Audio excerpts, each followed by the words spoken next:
Hello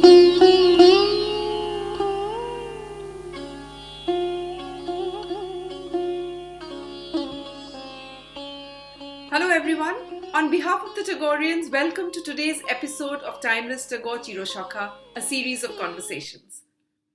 Our guest today is Aruna Chakravarti, a well-known academic, creative writer and translator with 15 published books. She was the principal of a prestigious Women's College of Delhi University for 10 years.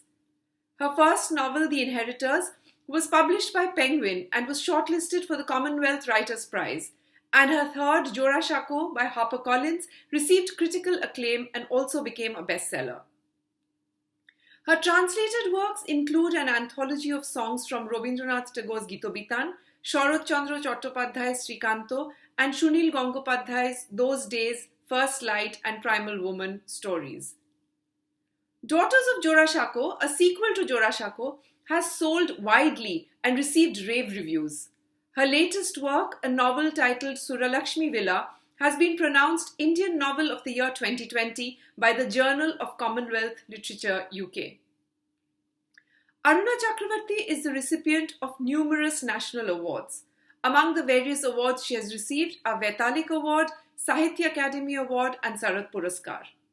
She is also a scriptwriter and producer of 7 multimedia presentations based on her novels, comprising dramatized readings interspersed with songs and accompanied by a visual presentation by professional artists and singers.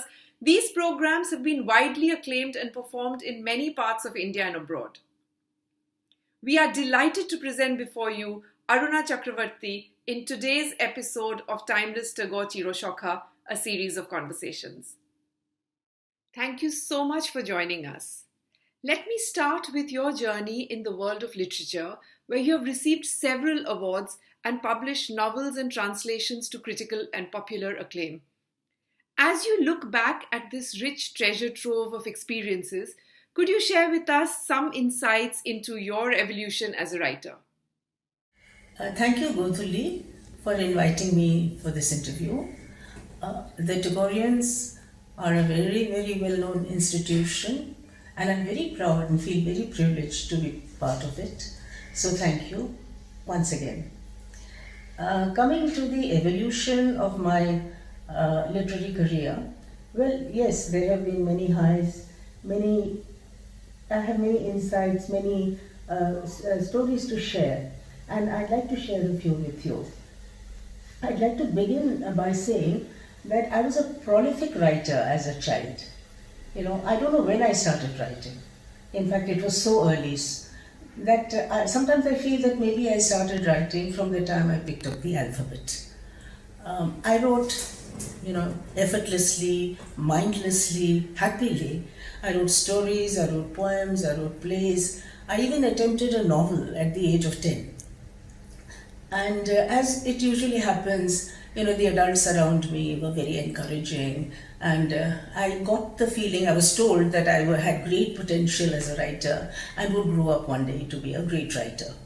So, and I believed them. And as I said, I just wrote mindlessly, thoughtlessly. Through my school days I wrote, but something happened when I joined college.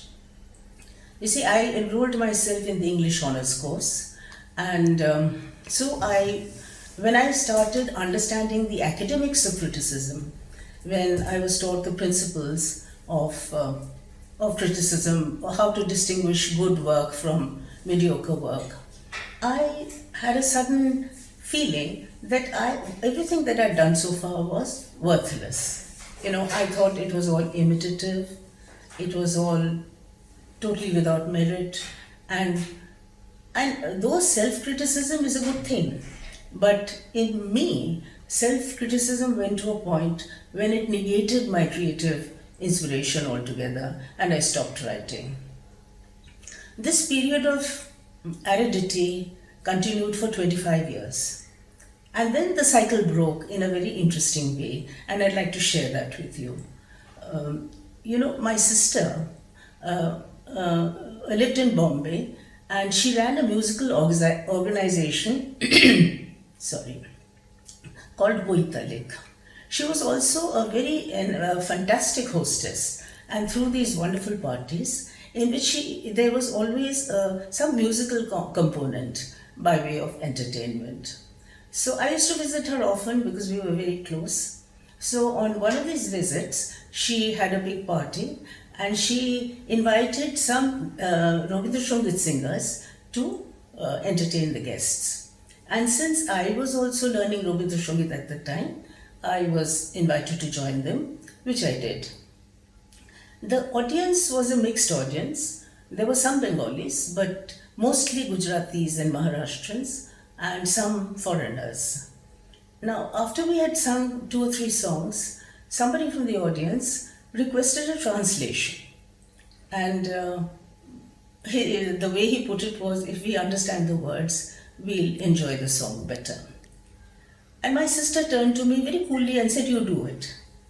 And I was totally flabbergasted because my knowledge of Bengali was very little, because I had no structured education in Bengali. I had just picked up Bangla through my reading.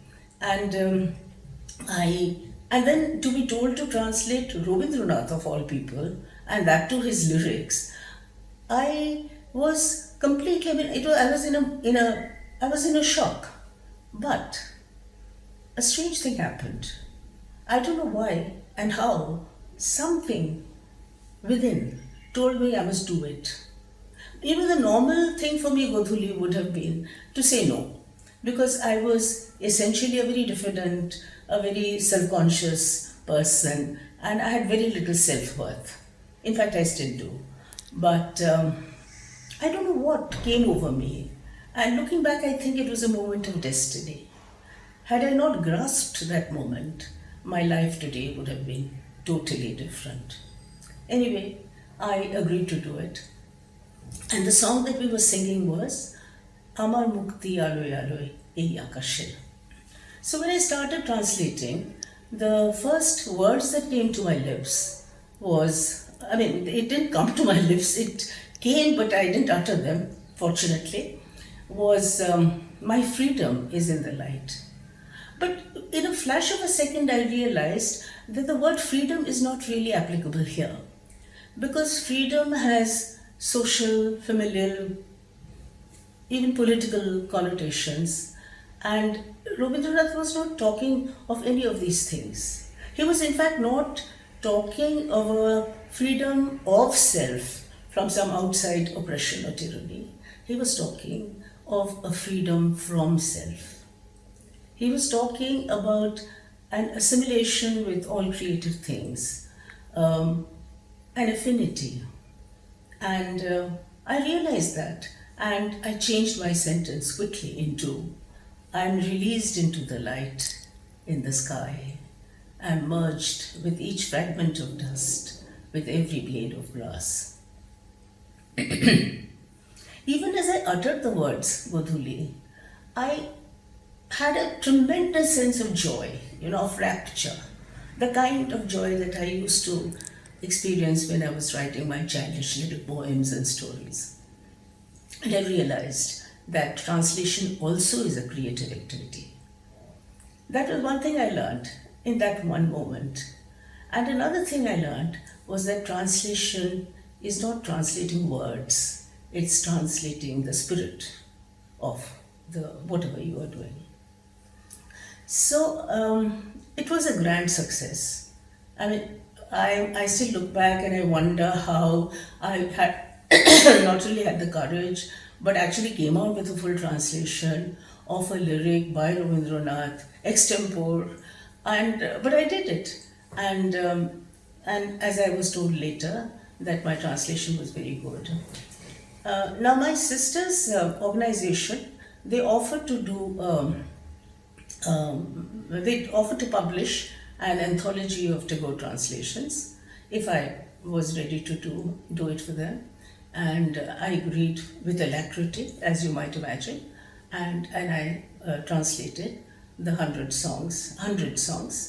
And so now the songs were ready, there was a publisher ready, but I had to get permission from Vishwabharati because they still held the copyright.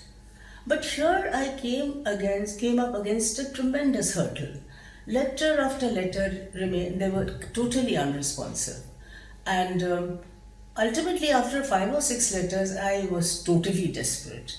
After so much hard work and having found a publisher, I was stuck simply because I was not getting a permission. And then I did another very, very strange thing, totally unlike my nature, and that is I rang up Krishna Kripalani.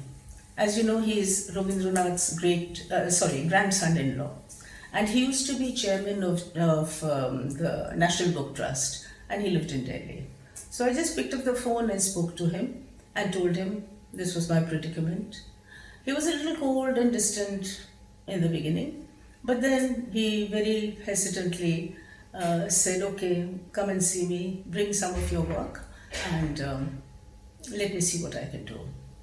But when I met him, he was very warm and kind, and he read through all the poems that I had brought. I brought about 15, and he read them all once. Then he actually went back and read some of them twice.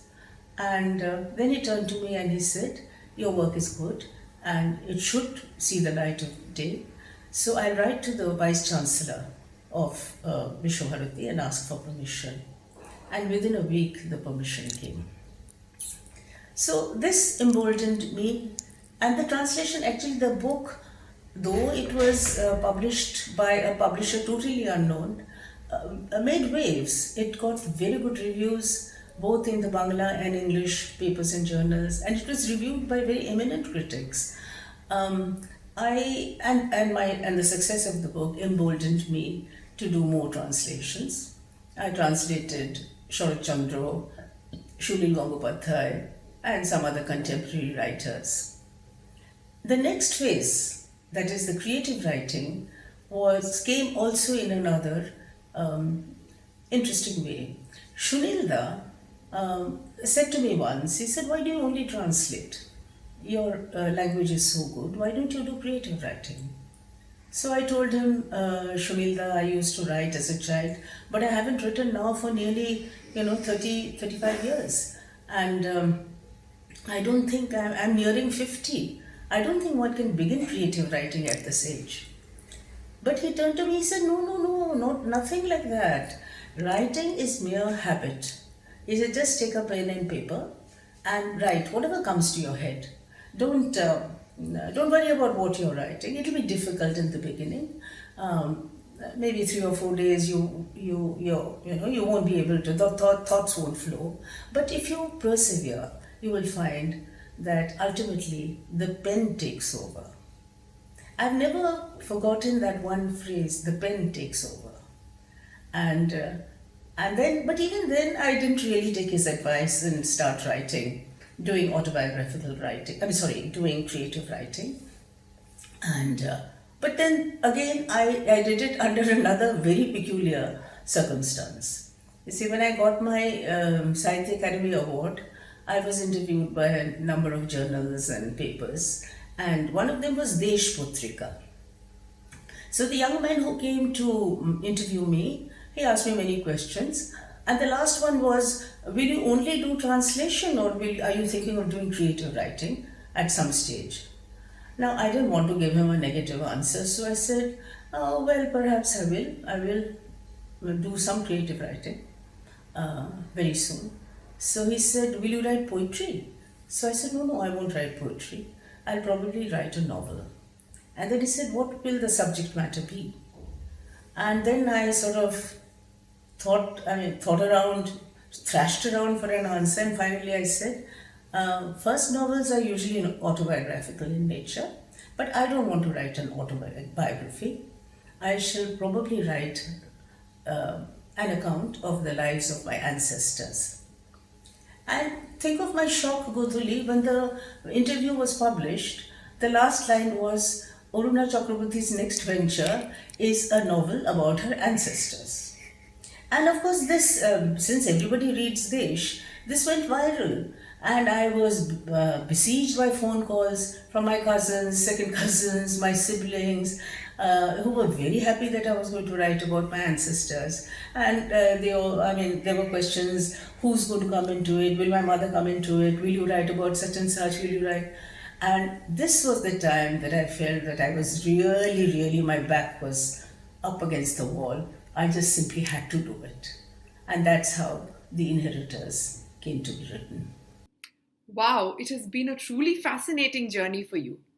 Thank you for sharing some of these experiences with us. As you know, the theme of this conversation is timeless Tagore, the Chiroshoka.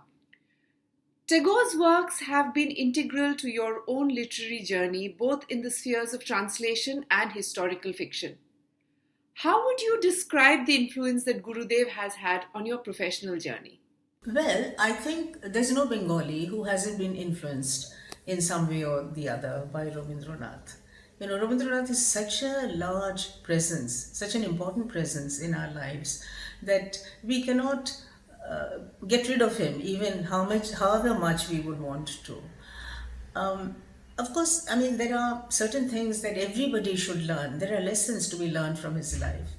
You know, he was a person who went through a lot of suffering, grievous suffering. He saw loss, he saw death, his children, his wife, his beloved sister-in-law, all died one after another in his presence. But the way he accepted, the way he coped with tragedy was something extraordinary. He was extremely stoic, extremely patient, and the patience and endurance that he showed is a lesson that we should all learn. For me, especially, of course, Rabindranath there are certain things which are special to me. And one of them is in terms of my writing, he taught me that prose need not be matter of fact and arid. It could also be poetic. And it was from him that I learnt to infuse lyricism in my prose. If you go through my novels, The Inheritors and my short stories, and even Jorasanko and Daughters of Jorasanko and Suralakshmi Villa, you will find that there are a lot of very lyrical passages woven in with the actual events, and though they are historical novels, some of them, even woven within the history are lyrical passages. And much of it reads more like poetry than like prose. In practical terms, there was one thing that I learned from him. You know, Rabindranath, as we all know, is a multifaceted genius. There was so many things that he did together. I mean, as a writer, he explored every genre of writing, be it different kinds of poetry, prose, drama, children's writing, travel writing. He was also a painter, a composer, a nationalist, internationalist. I mean, he wore so many hats. Now, I too, like to sort of have a finger in many pies. And I was often told, I still am often advised, that why do you fritter away your energies in so many things? Concentrate on your writing. And I maybe that advice is good, but somehow I never could take it because I enjoyed doing all these things. I enjoyed cooking, I enjoyed looking after a house, I enjoyed, buying saris, dressing well, and I enjoyed having friends over.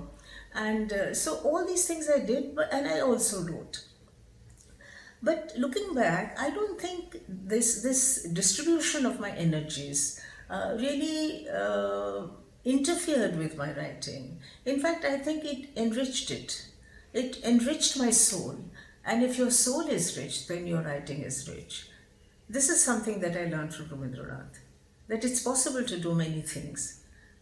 Well, of course, I mean, it's ridiculous my trying to, compare myself with Rabindranath. He was excellent in everything he did. He was perfect in everything he did. And I look upon my work as a very, very, as very raw, much of it, very, very inexperienced. It may be good in some places, but I see many flaws, many weaknesses in many of my efforts. You just referred to your two historical fiction novels related to Tagore, Jorasanko and Daughters of Jorasanko. Both of these have very strong female characters. How and why did you alight on a feminist-centered narrative as the fulcrum around which these novels rotate? Well, Godhuli, to answer this, I'll have to go back, to my childhood. I am what is known as a Pravashi Bengali. My parents came to Delhi in the 30s, late 30s, and I was born in Delhi, and so were many of my siblings. My father was a very far-thinking man, and he realized that independence of India was nearing.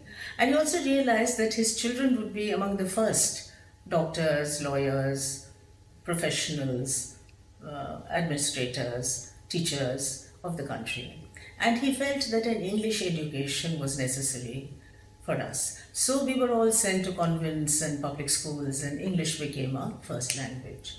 But my parents were also very proud Bengalis, and they felt that their children should be in touch with their roots. They should not lose touch with their roots. And so there was a very Bengali atmosphere in the house. We ate Bengali food.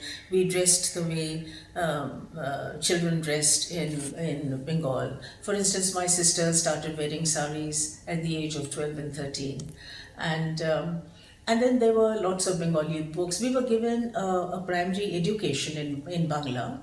A tutor came and taught us the basics of the Bengali language. And my father always kept a whole lot of books which we were encouraged to read.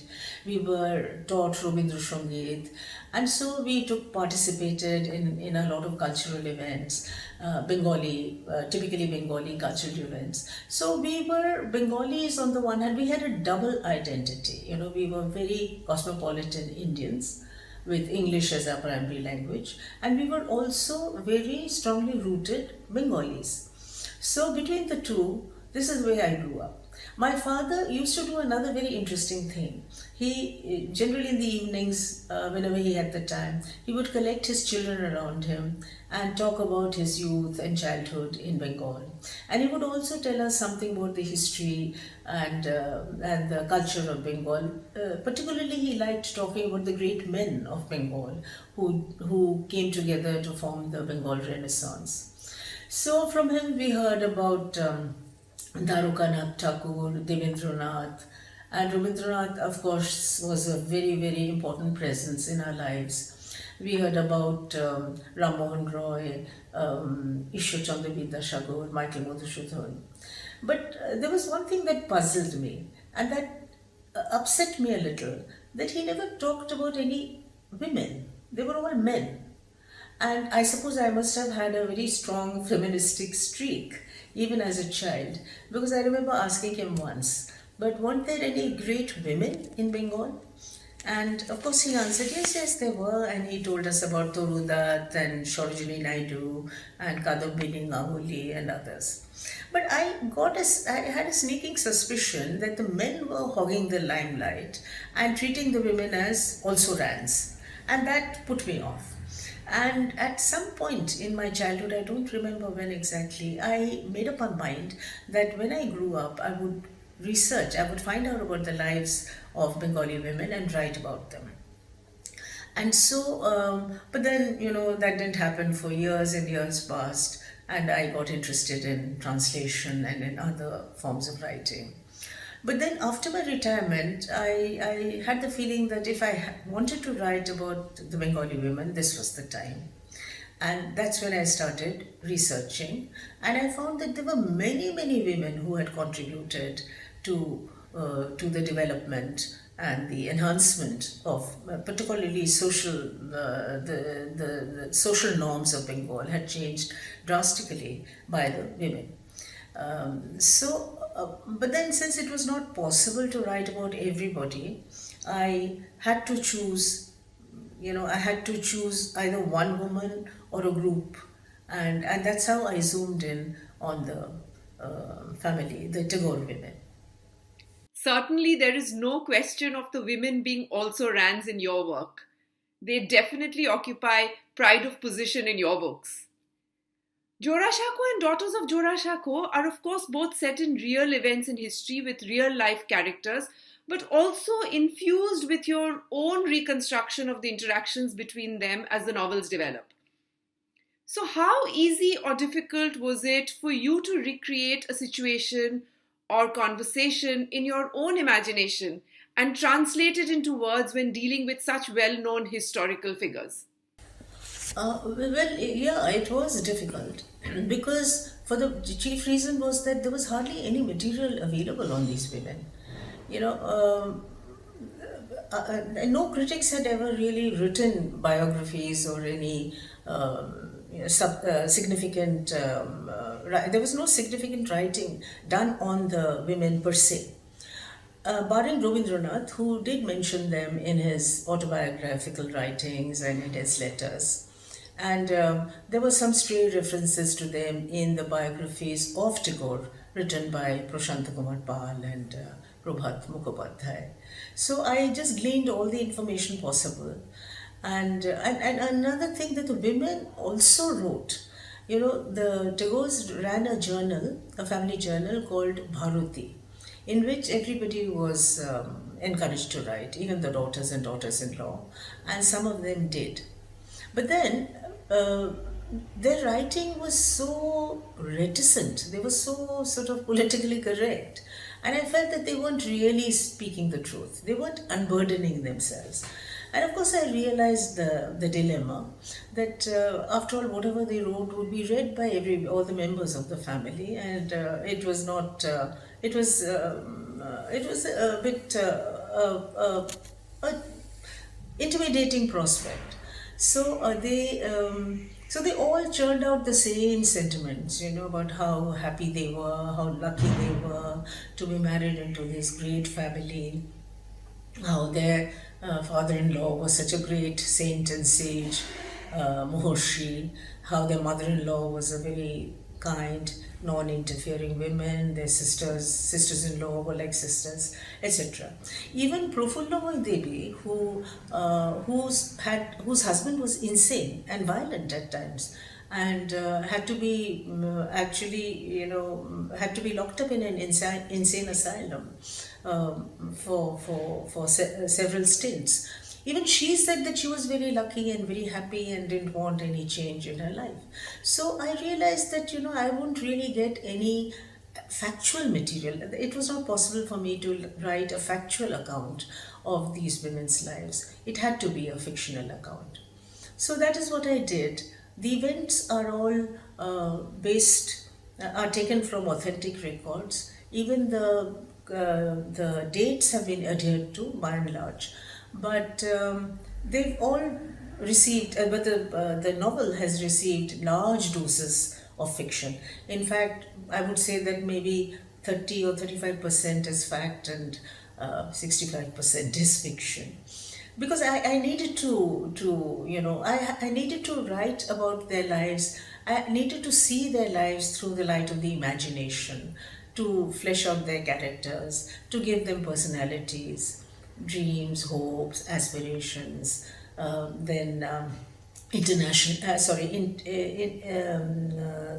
feelings. How people interact with each other. So these things I had to put in, and what I really wrote was a fictional account. Now, coming to your specific question of there were these specific challenges, I'd just like to retell one story, one incident. And that was in Indira Devi Chaudharani's Sriti Shamput. I found one sentence which read as following. I have heard that my grandmother gave away my mother's jewelry to my aunt on her marriage. And when my grandfather heard of this, he compensated my mother's loss by giving her a diamond necklace. And that's all she writes. There is no context at all. Why it happened, why this was done, how it was done. She doesn't mention any of these facts. She says nothing about what her mother felt at that time or what she felt at the way her mother had been treated. That was all she said. But this sentence intrigued me. And I wondered that I've heard of this kind of thing happening, daughters-in-laws, jewels being given away to daughters as dowry in the poorer classes, among the poorer classes in middle-class families. But why the Tagores? I mean, they were so wealthy, they could have given their daughter all the jewels they wanted to give. And I felt that this I must write about. But there was no context. And I wondered. I sought about frantically for a context and finally found one.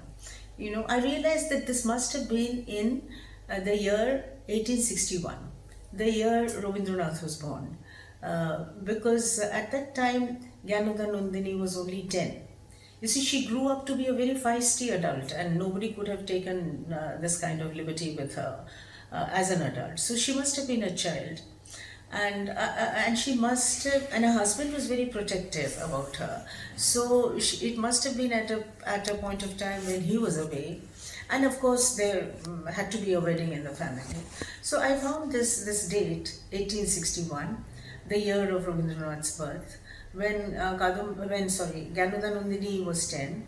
Her husband was away in England preparing for his ICS exam, and her sister-in-law Shukumari was married. So that's how I zoomed in on that period, and I created that context, and I created a story, a very, very poignant scene in which this little 10-year-old, walks into the room where her sister-in-law is being decked out in her bridal finery, and someone is putting alta on her feet, another is braiding her hair, and her mother-in-law is sitting with her box of jewels, Gyanodha's box of jewels, the one her father had given her and she had brought from Narendrapur.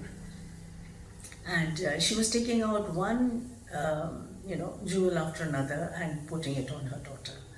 And the helplessness and the pain and the loss that she feels, she doesn't know how to express it because she's too young and she's just one against so many, and she runs out of the room sobbing her heart out. So I was really very happy with that scene I had created. This of course was followed by a scene in which Rabindranath sent for her and tells her that I'm sorry this happened. And if I had known that this was happening, I would have stopped it. But now that they've been given away as Punnadan, I can't even get them back for you. But to compensate your loss, I'm giving you a very, very precious piece of jewelry which my father, Darukannath, had. It was in his collection, and he gives her a diamond collar. I have to say that your imagination and the real historical facts have been fused together brilliantly and seamlessly in your novels, which makes them such a pleasure to read. You are an acclaimed translator and have won many prestigious awards for your work. Many Bengalis say that Tagore is difficult to translate, it is hard to communicate the nuances and the essence of one culture into another through translation. Focusing on Tagore specifically, and comparing his work with some of the other literary giants like Sunil Gangopadhyay, Saratchandra Chattopadhyay, whose works you have also translated, give us a peek into the intricacies of the translator's craft in making these works accessible to non-Bengali speakers. In particular, how challenging is it to translate Tagore's works? All the writers you have mentioned, Sunil Gangopadhyay was the easiest to translate. See, because he is a modern writer and he writes a free, very colloquial prose which is easily adapted to the kind of English that people read and speak these days. When it comes to translating 19th century authors like Rabindranath and Saratchandra, the translator comes across, there's a bit of difficulty. You see, because for one thing, their sentiments, even their mental conditioning, were, after all, they were writing 100 years ago, more than 100 years ago. So that can't be compatible with our mental conditioning. But of course, they were very far ahead of their time, both of them. So most of their work is classic and universal. But then, particularly with Rabindranath, There's also a question of the language used. Sometimes the language seems slightly archaic, Rabindranath uses a number, he writes sometimes in his stories very long sentences, involved sentences, with many adjectives, extended metaphors, and many ideas sort of woven together in one single sentence. And Rabindranath, after all, is not a writer with whom the translator can take liberties. I couldn't, for instance, just cut out 2 adjectives and just keep 3. I had to put in everything that he had written. So the way I dealt with it was that sometimes I broke up a sentence into 2 or 3 sentences. Sometimes I played around with the paragraphs. And I tried to make it a very a flowing kind of a translation, but tried to retain everything that the author had written. So talking about the skill of the translator, the translator has a very difficult job to do. It's a kind of a tightrope walk between shall I put it this way, between beauty and fidelity. One has to be faithful to the author, and at the same time, one has also to translate in a language which is easily acceptable to readers. A language that does not get them feel that they don't feel alienated from. And in doing that, one has to be very, very careful, because of course no translation is perfect. But then you have to try to keep a balance between the two. That on the one hand, the author's voice has to be heard, and on the other hand, the language has to be acceptable to the reader. So between the two, there is this constant, balancing act, and it needs a lot of concentration and it needs a lot of skill in trying to balance it. Now, when I was doing Rabindranath's work, particularly because I was translating his songs, there was another added problem, and that is I not only had to translate the words, but I had to give the readers a sense of the song, a sense of the composition, so a sense of the tonal quality, the rhythm, the cadence, the lilt, and the swing, and that is what I have always tried to do. I'll give you an example. For instance, in this poem, Shudhu Jawa Asha, Shudhu Srote Basha, Shudhu Alu Adhare Kada Hasha, Shudhu Dekha Pawa, Shudhu Chue Jawa, Shudhu Dure Jete Jete, Kede Chawa. And this is the way I translated it. Only to come and go, drift gently with the tide, only to laugh and weep in a world of dark and light, only to catch a glimpse, touch gently and pass on, look back with streaming eyes from a long and weary road. So you see, I've just tried to keep the original rhythm and the flow. But sometimes one gets stuck, particularly with these great masters. Some of their words are just totally untranslatable in Bengali.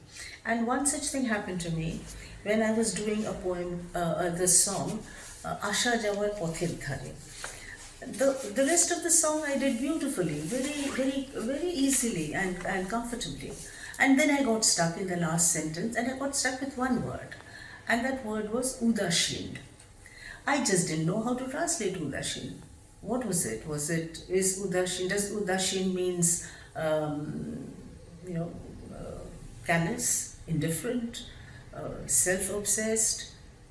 I just didn't know. I just couldn't find a word which could be a substitute for Udashin. And in fact, it got so bad, I thought and just couldn't find a word. And I actually abandoned the song. I thought I just couldn't do it, and I didn't include it in my collection. Then a few days later, you get these sudden little glimpses, and I had a sudden feeling. I got was it a dream or was it a vision? I don't know what. But I saw a forest with trees growing, grass, wet grass, a winding road, and I saw a baul walking down, strumming his ettara and swaying and shuffling as he went. And he picked up something he went, picked up something, and then went on his way again. And then I got the word. I knew what Rabindranath was thinking. He was thinking of a spirit. This Udashin spirit is the spirit of the baul. The spirit of the baul, who is part of this world and yet detached from this world. And Godoli, I am sorely tempted to read out the translation to you. Shall I? Absolutely. What a lovely anecdote. Please read it for us. I'll read out the original first.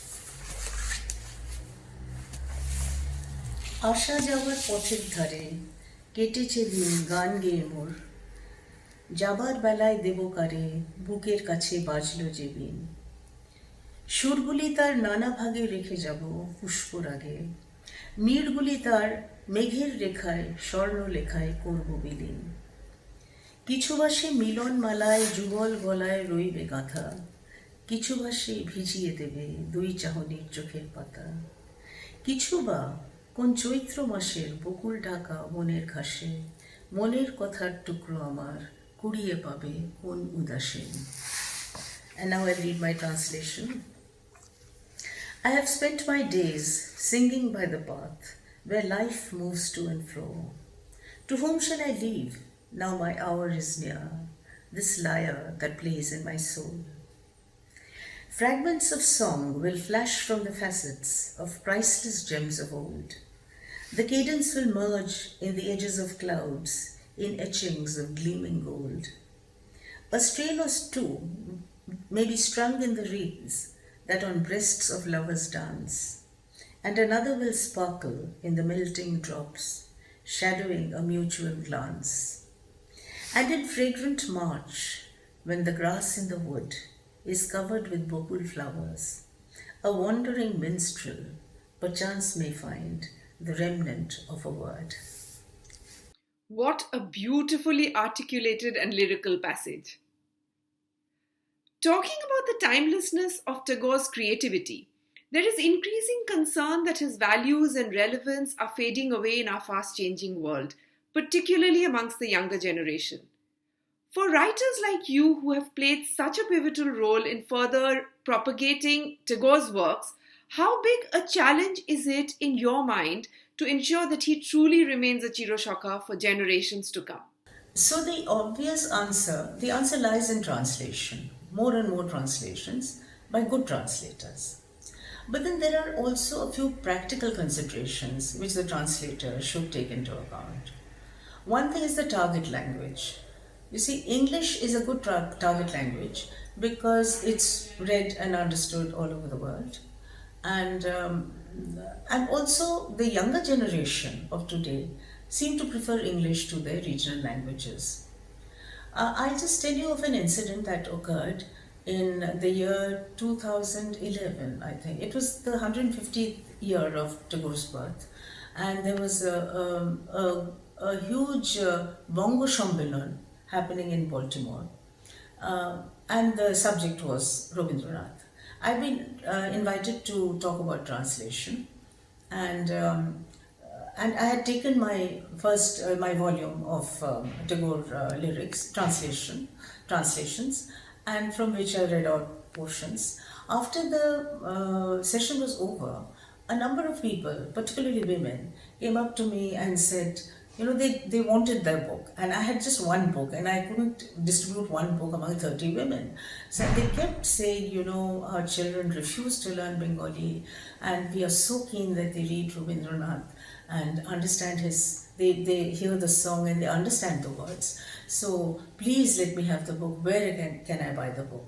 Unfortunately, the book was not available. It had not been reprinted. So I'm sorry I couldn't help them. But I came back and I told, I got another publisher, Niyogi, to do a second edition, and that book, of course, is selling now. And I thought that actually good translations of Rabindranath are necessary, because even the children of our own country our own Bengal are reading more in Bangla. They refuse to learn Bangla. They are reading more in English.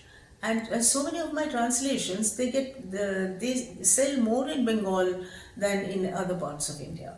So it shows that translations are necessary, and good translations. And the target language is important. Another thing is that it is very important to choose the most significant works of the writer you're translating, be it Tagore or any other writer, because it's what we want to do is to regional gems. This is how regional gems become international gems. If we choose the right, the more classic, the more universal works, the most significant works for translation, then that the process of translation, or the act of translation, becomes more meaningful. In addition to your prolific output as an author and translator, you have also played an active role as an educator and administrator. You were principal of a well-known college in Delhi University for many years. How have you managed to juggle the different priorities in your life, and what influence have some of these other aspects had on your literary output? Switching on and switching off. When I went into the office, I only thought of the work that I needed to do for my college. And when I came back home after college, I just, had a shower. I sat on the terrace. Fortunately, I lived in the premises and I had a very nice terrace, a nice bungalow, and a terrace which overlooked the hockey field and the ridge beyond. And I sat there the whole evening and I allowed all the tensions, all the worries of official work literally drain away.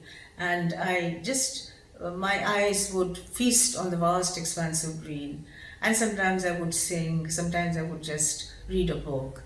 And this is how I just came out of the aura of official work. And then it was time for me to write. I usually wrote from, say, 9 o'clock to 12 o'clock. And then after that, somehow I felt refreshed the next morning, ready to take up my official duties. So one identity didn't interfere with the other. In fact, I think they helped each other. That is definitely evident from your success in both spheres. As we come to the end of our chat with you, one final question. You have recently published a new novel, Suralakshmi Villa, another work with women at the center. What next for Aruna Chakravarti, the author? I completed a novel based on the Bhaul Shonnashi case.